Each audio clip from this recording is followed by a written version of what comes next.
My name is Nicole Helm, and I write for our Harlequin Intrigue. In fact, I have an intrigue out right now, which is called Wyoming Cowboy Marine, and it's about a Marine who comes home to his small Wyoming town and ends up helping a woman who's in grave danger. And through helping her, they figure out that the identity she's been raised under is completely fake. And so they have to figure out who's after her and what her true identity is. Wyoming Cowboy Marine is actually my 36th published book, and I've been published for about 7 years now. But I have been a writer my whole life. So anytime I think about writing advice, I kind of think about two separate people.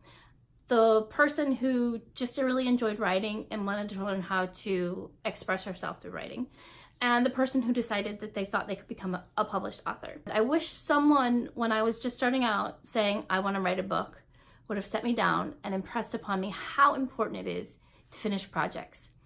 Because I wrote a lot of beginnings. Years and years and years of just writing beginnings and sometimes middles, but mostly just beginnings. Because the minute I got bored, I would move on to something else. I would just write whatever I felt like writing. I made no schedule, I made no plan, I had no dedication to one project. And I really think one of the most important things you can do as someone who's writing stories is learn how to finish them. But the advice I wish I would have gotten when I was starting my publishing career was to think not just about getting that first book sale, which is really, really hard because you can't be a published author until you get that first contract offer. And I think we get so wound up and just focused on getting that one offer on that one book that we lose sight of what the fact that we're really trying to do is create a career writing books. And I just had it in my head that the minute I got a book offer that my success would go like this. I don't think I had unreasonable expectations. I didn't think I'd be J.K. Rowling selling millions of books right off the bat, or anything like that. But I really thought it would be a step-by-step process. If I worked really hard and wrote a lot of books, every book would get a little bit better, a little bit more successful. And that's just not the way life or publishing work. Some things are going to go up, some things are going to go down, some things are going to go sideways, and it's never going to be predictable. And you're never going to quite know what's coming next. But failure isn't fatal. In this career, failure is not going to kill you. It's just part of the process because you'll get rejections and you'll get things that don't turn out the way you thought. But if you keep working at it, you can find success. It's just not ever going to look like that really easy straight line up to the top. Now, there's what I would consider some really bad advice out there. But at the same time, I hesitate to call out any bad advice because I think especially in creative industries, we are so unique and individual in how we approach the creative thing that we do that what might be terrible advice for me might be great advice for you. Now, that being said, I think there are some things that you can watch out for bad advice. And one of the biggest ones is anything that's super extreme, that tells you to do all of something or none of something. I would say that I have some pet peeve advice that I would caution people to be careful about. And part of it comes from where I was when I became, when I decided I wanted to become a published author, where I was in my life. When I decided to try to start getting published, I just had my first kid. And when I had my first book come out, I had just had my second kid. So I was a young mom. And one sort of annoying piece of advice I got a lot was to remember that my kids would only be young once. And I should give them really all of my care and attention. And that bothered me a little bit because I really, really wanted to become a published author. And I knew that there were a lot of things that becoming a published author would do for my family. Namely, that I would be able to stay home with my kids if I was making money from writing. So that advice, I understand where it comes from. You know, you definitely don't want to take for granted the time you have with your kids. But at the same time, you're only that age once too, and you have to do the things that you think are going to be best for you and your family.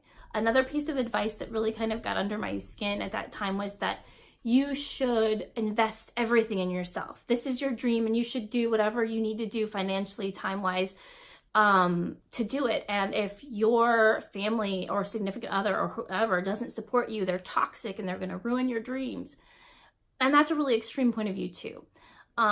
People in your life, it's great if they're supportive, but publishing is a really tough career. And if you can't support yourself and believe in yourself, you're going to have a really hard time. So you can't really worry about if the people in your life don't understand this dream that you have. It's not their job to understand it. It's your job to make it work. So you can't be so worried about the people in your life understanding this thing, because it's really actually a hard thing to understand, especially for non-creative people. You're an individual, and no one else has a life like you do. No one else has the financial situation you do. No one else has the responsibilities you do. You are a unique individual, and you have to find the balance that works for you without listening to a lot of people, especially people you don't know or who don't know your life, tell you what to do. My advice to young writers and young want to be published authors is, again, twofold. For those of you who are young writers, I'm going to go back to what I wish I had been told when I was a young writer. Finish, finish, finish.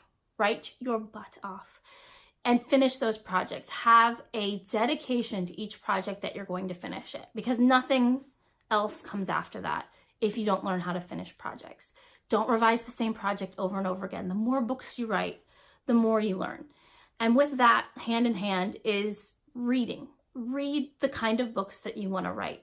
Learn from those masters, understand why readers love those people, and then apply that to your writing. There's no class, there's no conference, there's no contest that can teach you what writing work after work after work will teach you. There is no contest, there is no class, there's no amount of money you can spend that will teach you more than reading the masters and practicing your craft.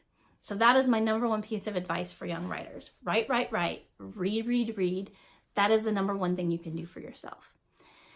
Now, my advice and encouragement for people trying to be published is that I go back again to failure isn't fatal. Rejection isn't fatal. Rejection is never final. The more you try, the better off you are. I think the number one thing in this career, in this publishing industry, is just simply not to give up. Because if you never give up, there's always the chance that something great can happen. If you let things stop you, nothing can happen. So that's really the main thing that you have to believe. You have to believe in yourself, and you have to never give up. And if you never give up, you always have a chance to succeed. So that is my big advice to everyone, really. Write, write, write, read, read, read, and never give up.